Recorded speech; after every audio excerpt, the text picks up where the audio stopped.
What's going on, everybody? Welcome to the Alex Cuesta Show.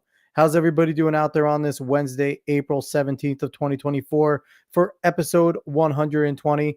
Just want to start off saying thank you to everybody out there that is watching on YouTube and X. So we are on a mission right now, and we're starting a new one. On YouTube, we are sitting at right around, I think, 59 subscribers. I want to get us to 100. So if you are there watching right now, if you're listening, go ahead, tell people, click that subscribe button because 100's the goal for us. I know we can get there. And on Twitter, X, we are at 3,500, a little over 3,500 followers. I want to get to 4K. So that's our goals, and I will be announcing them every show where we are. But if you like what you hear, definitely go smash that like button on YouTube. Share this, retweet, repost, whatever you want to call it, on Twitter, because that's the biggest way. And tell your friends about the show. We always have a great time. We have great guests. So definitely go out there and do that for us. Quickly, we're on a little bit of a time constraint today, and I want to jump in as fast as I can. So we're going to do our normal last week's show. Had Dr. Peter McCullough on. He is one of the leading epidemiologists on the planet. Talked a whole bunch about COVID-19, the vaccine, and he gave us a little bit of a hint of what is potentially up ahead with the bird flu pandemic that they're trying to bring about. So if you want to know more about that, go on YouTube, go watch it. It's under the live tab there. And go on Courageous Discourse. It's his Substack with John Leake, and they put things out there all the time about the medical.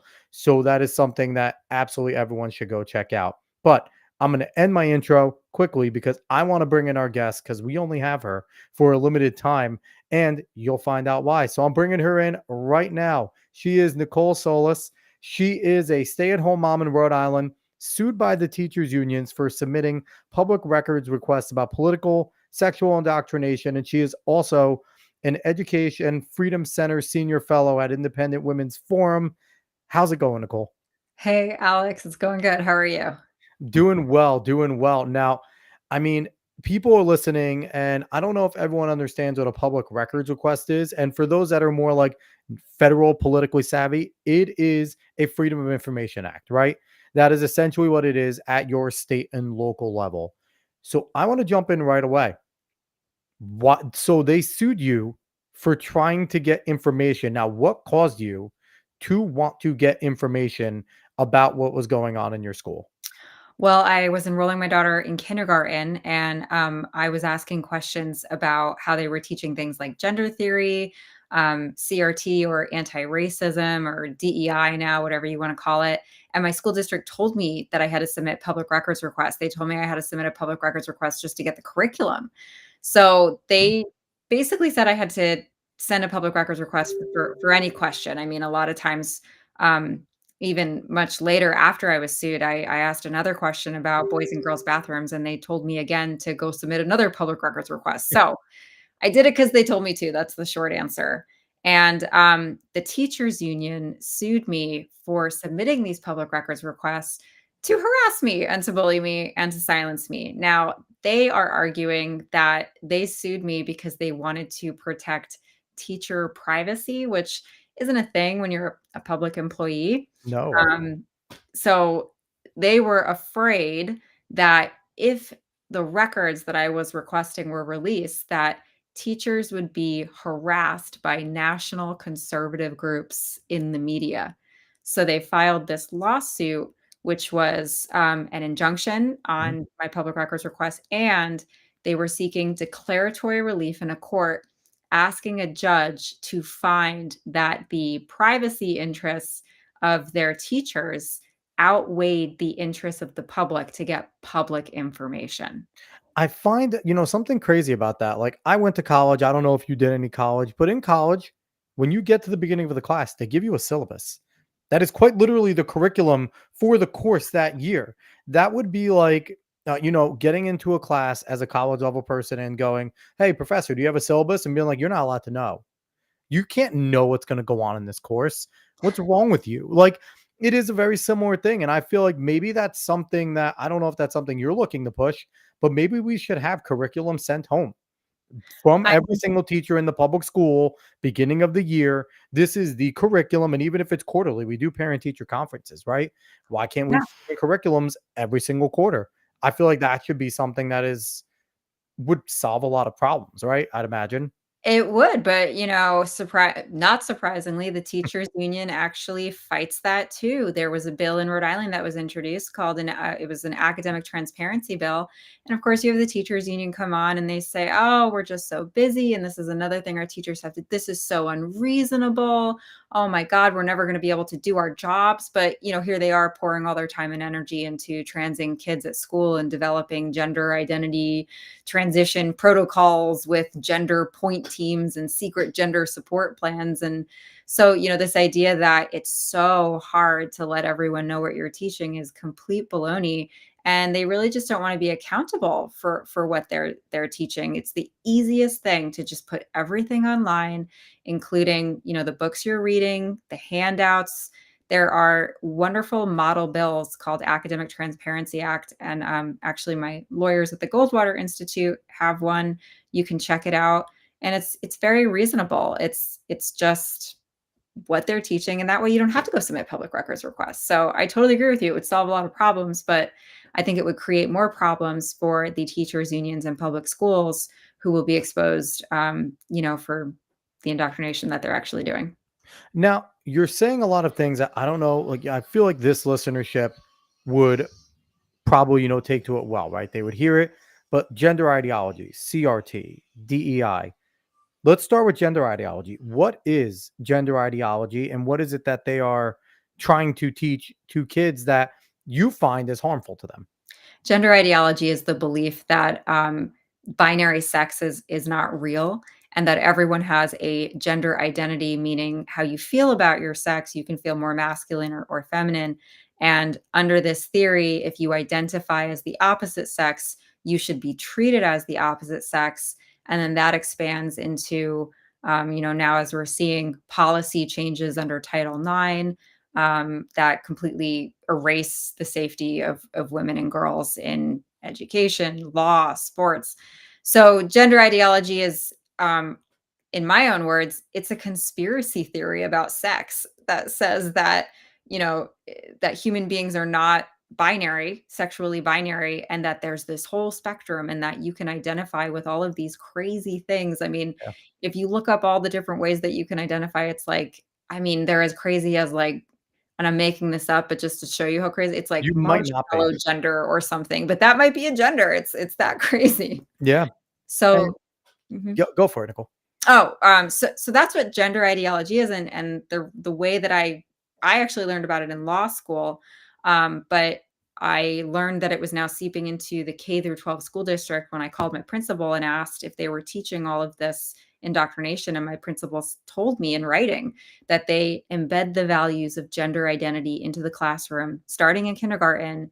And in kindergarten, they also refrain from calling kids boys and girls because that would be offensive. And um, so this is something that they do in a classroom culture, and they said they didn't have a set curriculum for it. So that is also very concerning because like people think that everything in that your kid is learning is in a curriculum, and that's totally not true. There's things that are left out of the curriculum deliberately, like how they're Mhm. teaching your kids that a boy can be a girl and a girl can be a boy. Some schools start in preschool. I have a friend in Rhode Island who called me and said, my 4-year-old came home. He was read a book and he came home and he said, the teacher told me I could be a girl. So they think they're teaching very young kids like a civil rights lesson of accepting people and like as if this is the new civil rights revolution and that it's kind to understand that a boy can be a girl, but really it's just confusing kids. It's interfering with them psychologically, and it's, in my opinion, child abuse to make a 4-year-old I believe believe. it certainly is. And I want to take it a little bit of a step further too, because, gender ideology is based in queer theory. Queer theory is the basis of gender ideology. And one of the things about queer theory is that it is following the Marxist lines of a constant revolution. So when you're sitting there, and a lot of people will notice that whenever there is a potential goal achieved, right? Like, okay, this classroom is not saying boys and girls anymore. Okay, on to the next thing. Okay, now we need to start convincing them that there is no such thing, that you might be non binary. It is a constant revolution. The purpose of queer theory is to never stay static, because the moment something becomes a status quo, it is now bad. It is now the oppressor, and we need to revolt against it. We need to have a revolution. So that is the danger. If it was as simple as saying, hey, you know what? It's okay for boys to play with Barbies and girls to play with GI Joes, that, some people do things differently. Okay. I still don't want that told in schools, but if that's as far as it goes, I guess. But for them to be sitting there, and whether they know or not know it, this is the theory, this is the ideology that they are putting upon these kids. And they're doing it at the most vulnerable time, where, as parents, when you send your kids to school, a good parent will be like, hey, don't be a jerk. Listen to your teacher, do what they say, don't be mean. So this bright eyed, bushy tailed 5, 6, 7-year-old is trying to do everything that teacher says and is taking it as gospel. So when that teacher tells them, like, no, no, no, Sally's not a girl's name. Sally is just, a person. They could be a boy if they want today. And then they're doing all this type of stuff. It is really interfering with their psyche 100%. Yeah, and they're telling them that kindness, it's not just accepting someone, that it's actually kindness is now girls, suppressing their feelings of feeling unsafe and uncomfortable with a boy in their bathroom, and girls Mhm. being told that they need therapy if they don't like having a naked man or boy in their locker room. So, So we're going through something in my local area. I'm in the Hudson Valley over here, and there is a high school. I'm not going to name anything yet, but and maybe not ever, because it's not my business. But there was a male to female trans, so it's a biological male saying that they're a female, in one of the local schools. I want to get it right. I know sexually abused. I don't know if it was fully rape, but sexually abused the girl at that school. Nothing happened to them, and they moved to another school, basically in the next town over. And it started a problem, because some of the girls in the school that they're currently in found this out and started a petition. And so what happened? These peace-loving individuals, this trans individual, a male, was trying to fight the females that started the petition. And I haven't heard any public news about it. The only way I know about it is through my job, because in my job, I teach individuals how to drive. So I talk to a lot of 16-year-olds in the area and things like that. Only way I found that out, that that's going on. It's not big news. It's not public. It's nothing big. Maybe I will talk to the right people to maybe make this a bigger deal, because it should be something. But, it's exactly the type of things that you're saying, that they're teaching these individual girls that, no, you have to accept it. And I believe the girl that started the petition got suspended for doing it. oh, I mean, that's, that sounds like a lawsuit to me. I mean, if you have a petition, first of all, that raises free speech questions, and Mhm. especially with this flashpoint with gender ideology, there's a lot more going on there. I mean, if she needs any help, I'm happy to connect her with some lawyers that are pro bono and might be interested in helping her. Yeah, because it's crazy. And it's a lot of the things what you talked about. So you have some other lawsuits going on. Talk about the other lawsuits that you are pursuing, and what's going on there. Yeah, just to clarify with the teachers union lawsuit, Sure. Go ahead. we're currently the only thing we have left to litigate is my anti-SLAPP claim, which says that the teachers union sued me to harass me. So the teachers union withdrew their claims, which is kind of like a tacit admission of guilt. Mhm. So that's the first lawsuit. The second lawsuit is an Open Meetings Act lawsuit that I filed against my school district because they wouldn't let me in to see public meetings of their subcommittee that was talking about how they were going to revise curriculum and policies under what they called a racial equity lens, which is really just like making everything racist. For Yes. example, they had a hiring policy that they had drafted that had an explicit racial quota. It literally said, "Okay, great idea, guys. We're going to have like 3 people that are either Black, Indigenous, or a person of color." That's totally illegal to do. This is, just so the audience understands, that is not what affirmative action is. Affirmative action, which now is illegal, but when it was legal, it said that you could take into account someone's race as one factor, but you could never hire people explicitly based on race. And this is what my school district was planning on doing until I saw the draft. And I emailed the school lawyer and I said, hi, are you like waiting to get sued? What are you doing? Are you going to tell your client that this is illegal?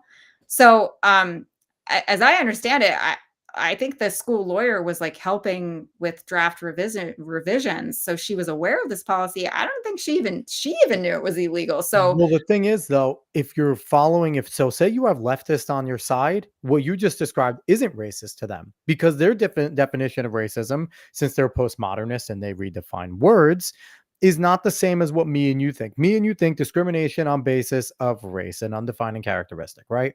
right, That is what it is. In their eyes, though that can't be racist. It's only racist for people of institutional power, right? So in right, their eyes, white people can only be racist in America because white people have the institutional power. So therefore, it is the Marxism again, oppressor versus oppressed. So what you just described to a leftist, that's not racist. That is giving the people with less institutional power a leg up. right. And it is pushing for equity, which is one of the DEI things. So it's interesting because that lawyer, if that lawyer is a leftist lawyer, they're looking at you and saying, oh, racist white woman again. She Right. just wants to hold down colored people, or I'm sorry, people of color. Because now if you rearrange the words, it's not colored people, which is the most ridiculous thing that they're I just find it crazy that these individuals, black, brown people, I don't care, are allowing the racist leftists to do it to them again.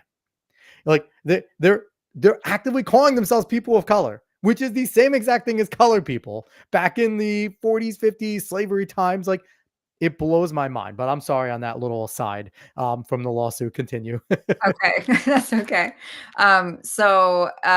That's the second lawsuit that now I filed against my school district because my school said, "Oh, this is a private meeting," and I found out later they were paying these facilitators of this subcommittee to revise all of these policies and curriculum under a racial equity lens. So, okay, now there's public money involved.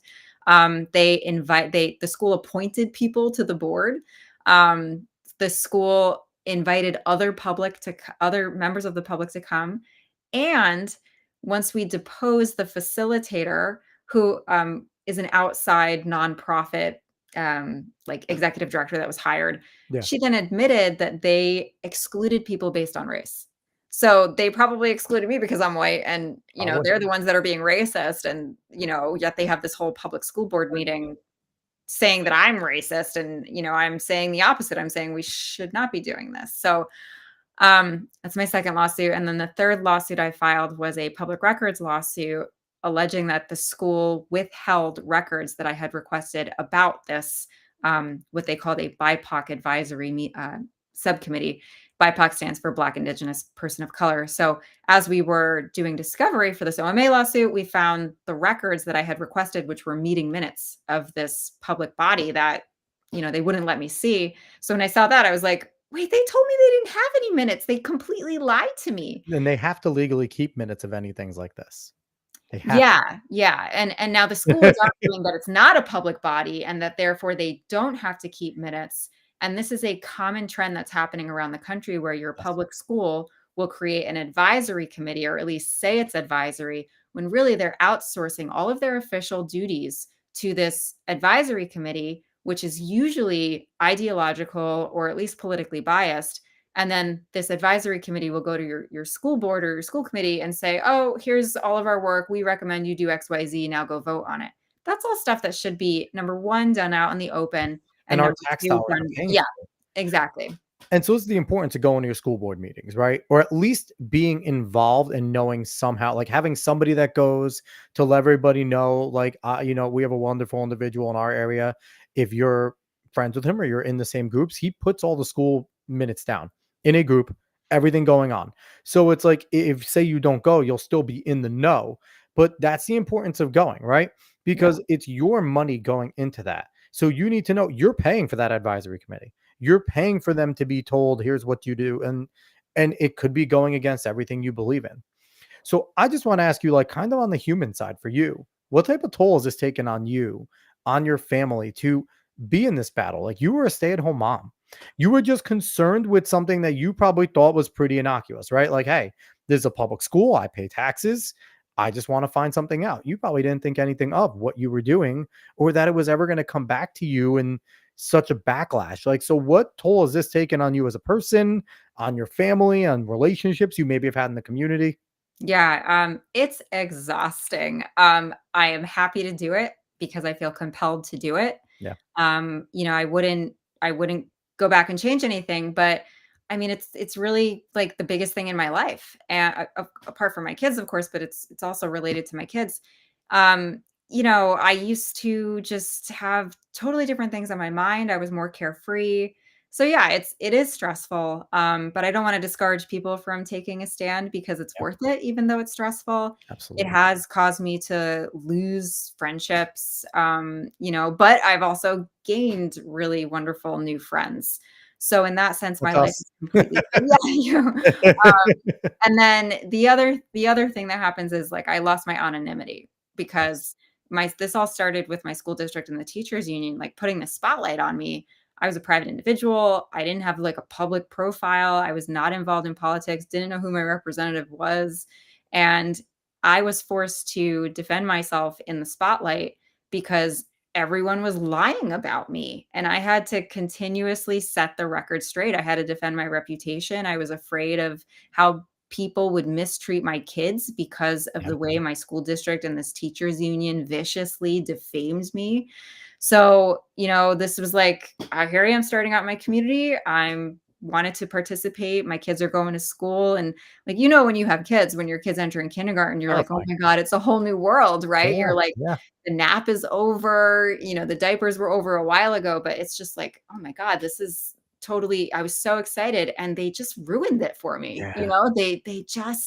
They put this black cloud over something that was supposed to be just absolutely wonderful. And the longer this goes on, the more sort of like angry I feel about it because I didn't deserve it. And but this is also why I'm, still fighting, where, like, I think some people might get tired and be like, "Ah, crap. Fine. They had the meeting minutes. Let me get the minutes." I'm like, "No, I want to sue them." Like, I am Absolutely. suing them for the meeting minutes. I'm suing them for keeping me out of the meetings. And if there's anything else I can sue them over, I'm suing them for that too, because they're the ones that threatened to sue me first. They're the ones that followed through with suing me, and they Yep. tried to ruin my life. So this is me taking my life back. I like it. So, did you expect to get all the support that you got from conservative media? Because you kind of blew up. Once people started to find out, I don't know who the first ones were, but I listen to Blaze Media a lot. I know Glenn Beck talked about you, and Pat Gray talked like you were at Fox News, and a lot of these places gave you a lot of support. Did you expect, did you feel like you were on an island at first, and then did the support give you more power to keep going? Yeah, at first, when I saw this school committee meeting agenda that had my name on it, I was posting it on Facebook and I was like, guys, they're saying they're going to sue me. Like, what the heck? Hello, is anyone listening? Like, I was like, I couldn't believe it. I'm like, what the, and then once the media got involved, that is when my whole world opened up. I didn't know what to expect when I had my first interview with people at Fox. Yeah. Um, you know, it, or when my blog went live with legalinsurrection.com. Mhm. I was told, "Okay, it's gonna go live," and I thought, "Okay, I'm gonna go food shopping." Like, I had no idea that my phone was gonna start ringing off the hook, and then my phone started ringing, and I realized, "Oh god, I think I have to go home. I have to go talk to people." So I had no idea that That's wild. once the media ball gets going, you really can't stop it, and you either respond to requests and you wanna say your side, or you let the biased media railroad you and try to paint you as a villain, and I wasn't going to let that happen. So I said yes to every request that I could because I thought if they're handing me the microphone, I'm going to talk into it every chance I get. Now, what's your recommendation for parents that maybe aren't as, well, you're obviously read up on a lot of these things, like going to law school definitely helps because you learned a lot because these are law theories. And you're also, you're pretty charismatic, you're well spoken. If you're an individual who's kind of more of like an introvert, does not like the spotlight, what do you believe they should do? Because not everyone's going to, get on a microphone like I do a show every week, want to be out in the public, get on national TV, have a persona. What way could they help if they want to do what you did without kind of being out there? Are you someone who's willing to be an advocate? Do you know advocates in other areas that will kind of speak for them? What's your recommendation there? Just investigate your school district, and you can do that by sending public records requests even under an anonymous email account. Create a Proton email account, Mhm. and then they'll send you whatever records you're looking for to that account, and they'll never know who you are. And I also have had parents that were too scared to go on the news. They had things happening to them that they reached out to me over with their school district. And Definitely. if the news wants to talk to them, it's big because they're not going to waste their time if it's not big, and they were too scared. A lot of them said no. And I just want to say to those parents that just be yourself. You don't have to just be honest, and people can watch anyone on TV and they're going to decide whether they believe you or not. And the more honest you are and down to earth and relatable you are, that's all they want to see is the truth, and which is like the hardest thing to come by now in media. Yeah, So you don't definitely. have to worry about like sounding however you think you should sound.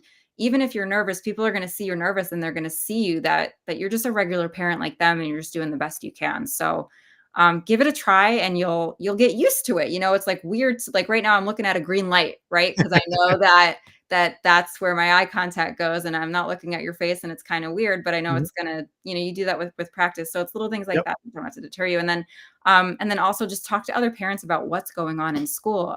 I have parents email me and then suddenly the email um, thread grows and it's like, all right, let's loop in this parent, let's loop in this people, get onto a text chat. And so you really just need to know that you're not alone, and just reach out to a parent and be like, hey, did you hear about this thing they're doing? Is that weird? And feel them out, and you just got to start somewhere.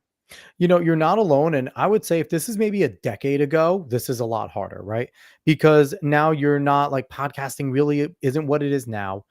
There weren't as many alternative news sources, and it was a lot of the mainstream leftist media kind of masquerading as even. But like now, there's a lot of power. Conservatives own the podcast space. So you're going to reach millions of people and you will have millions of allies uh, automatically. If you are brave enough to speak out, which I think you found out, if you're brave enough to speak out, you're brave enough to participate, then you're going to get people to say, hey, Nicole, don't back down. We'll help you. Like, we're here. Come on anytime. You have any, like, and also you do have more places like, Fox News. I'm sorry, Fox News has gone left. Like, they have a few good people there. I'm not a fan of Fox. I used to watch it every day, but you have Newsmax, you have One America, you have The Blaze, you have, Daily Wire. There are so many different outlets now that if you feel the need to step up, you're not doing it alone. You're just not doing it alone. And honestly, one of the simplest things to do, make an X account, pay for that quick little blue check mark, and anyone else with any sort of power that has a little envelope next to them, click on them and message them and let them know. Yeah, you probably will get a whole bunch of no responses, but you will get responses back from a good amount of them and they will help you. Yeah. Because one thing I found out from, podcasting and stuff, there are a lot of just good people out there that want to help. Yeah. And, that's would be my advice. And, if you want to do something like this, start a show, talk about it. If you have knowledge, like these little things, they all help. So, what else should parents know about what's going on in their schools from your experience anecdotally outside, is there anything else that you want to whistleblow right now on that don't think is getting enough attention? Yeah, opt your kids out of all surveys, because what happens is you have Yes. these outside organizations, and I mean, in my case in Rhode Island, even the Rhode Island Department of Education's in on it, and they're asking your kids all these really invasive personal and political questions, and then they use that data to justify more programs and initiatives that you do not agree with. Yep. So don't think you can outsmart the survey and, have, answer that, oh, well, I'm totally normal. I'm going to answer straight. They're going to still use it against you no matter what. And if they don't have data to back up what they want to do, because they use this data usually to get grants. Yep. And they'll say like, oh, X percentage of kids now say they're non-binary, which means now we need more gender identity training for teachers. So don't take the survey. That's the lifeblood of the grants. Opt your kid out. Opt your kid out of all of the divisive sex ed that's teaching them that they can be trans and non-binary. You know, at least in Rhode Island, you have a legal right to opt out. Um, so all those things, like figure out what your kid doesn't have to do in school and then don't do it. And, and the key word for that and the buzz name that you want to look, SEL, social Yeah. emotional learning. If you see social emotional learning attached to anything, opt out. And it's guised under a lot of things. Like if you see something, if they're saying, "Hey, we're trying this new thing and it is going to teach your kids character traits, or it's going to tell your kids about kindness, about inclusivity, about positivity," and those are all words that sound great at face value, but you need to understand what you are dealing with. You're dealing with people who are postmodernist, who have different definitions for the words that that have you defined your whole life. So if you see anything, if you hear like, in our school district, we have the Positivity Project. I looked into it. It's backed up. It's not Castle. Castle, CASEL, is the big social emotional learning bubble, but it is Castle approved. So it's look into those types of things. And that's where these surveys come from. If you want to know more about social emotional learning, James never asked me to do this, but New Discourses, James Lindsay, he has a whole podcast series, and a lot of them are 300 level courses that he's just rambling, giving you great information. But he simplifies it. He does what's called bullets. If you don't have time to listen to 4 hour, 3 hour podcasts, go listen to the bullets. You'll get the ammo you need to know about what's going on. James is an incredible resource over there, and he does ridiculous work. Yeah, So I've learned a lot about James, and you're right. He can be really, really deep diving, or yes, he can simplify it. Can I offer a simple explanation for us 100%.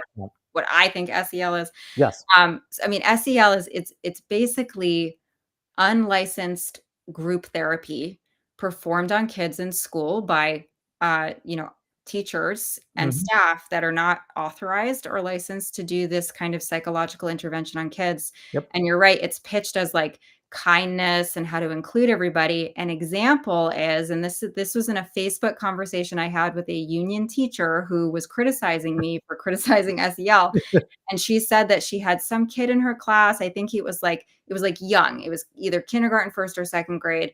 And he said something mean to a kid, did something mean.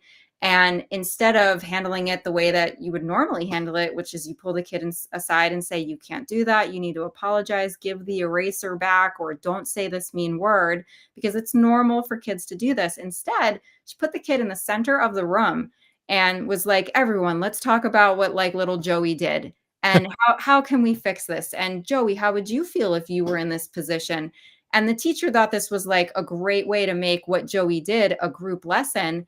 And I said to her, you just totally traumatized this kid. You Yeah. shamed him. You made him seem like he was like, you demonized him for like taking the eraser or saying a bad name to Mhm. the kid. And I said, that's not social emotional learning. That's like social emotional abuse. Like Yep. that is totally inappropriate to do that to a kid. So I don't know how this particular teacher was trained, but it doesn't matter because these people are not psychiatrists or therapists, and they're going to misinterpret whatever professional development they have on SEL.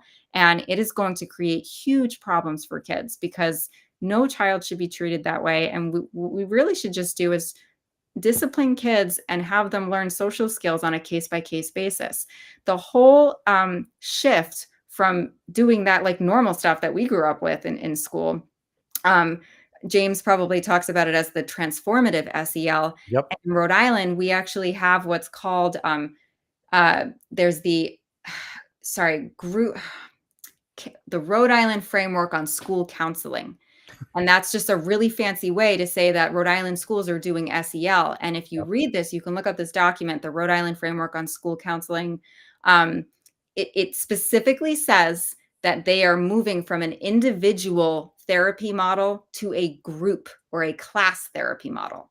And you don't want group therapy when kids are in school. It's an invasion of privacy, and it's done by people who are not licensed therapists. And you said the right word, group. That's another key word. Whenever they're going to group anything, that is SEL. Yeah. And we can go into a deep dive, Paulo Freire and all of his things that he wrote, and he kind of started a lot of this group think and all that. But It's bad news, and it's something that essentially it is putting the values of these people and what they want on your kids. It's not allowing you to teach your kids values, and it's something that we should all be pushing back against. So be involved, know what's going on in your schools, and be brave, like Nicole, because Nicole, you're awesome. What you're doing is, extremely brave and extremely difficult. And, I can't imagine every single day, like, I don't know, I'd wake up a little nervous every single day, not wanting to check my phone, not wanting to check my email, like not knowing what shoe's going to drop because unfortunately, teachers' unions, arguably the strongest union in the country. And you're, one woman taking on a juggernaut, but you have a massive army behind you. So, Nicole, thanks so much for coming on. This was an absolute blast. I wish I had more time with you, but alas, we are both parents. So we need to go and do our own thing. Is there anything that you would like to promote or talk about before we jump out of here? Yeah, so I'm a fellow with Independent Women's Forum, and they produce something called the Teacher Union Report Card every week, and it tells you about all the bad behaviors that teachers unions do. And I mean, you will be amazed when you hear about what's going on with the Massachusetts Teachers Association and how anti-Semitic they are. It just gets worse and worse with the teachers unions, and you would never know about it because it's really not covered in the news. And then secondly, follow me on Twitter. It's Nicoletta0602. I'll be giving updates about all my lawsuits and hopefully continue to be advocating for school choice and academic transparency. Awesome. So yeah, definitely go out there. I'll put that at the bottom of the screen there too. Nicoletta0602. Go on there, go follow her, and you'll get great information. If you are a parent watching this, if you listen to this later and you're having questions, concerns, I mean, Nicole is super accessible. Go talk to her. If you're a concerned parent, you'll help to message me on the Alex Cuesta show on X. I will hook you up as much as I can as well, because this is a fight worth having. If you're not willing to do anything political, if you don't want to get involved politics, if you think it's stupid, you don't want to fight, and you have kids, there is the only thing worth fighting for is your kids. So definitely go on there, go follow Nicole. If you're on YouTube, smash that like button. Go subscribe to us, X, go follow us everywhere else on social media. Go search the Alex Cuesta Show, spread this word of mouth. I want to thank everybody for watching. Nicole, again, thank you so much for coming on. I want to thank everyone for listening. That's listening to us on a podcast at a later time. We are going to get out of here.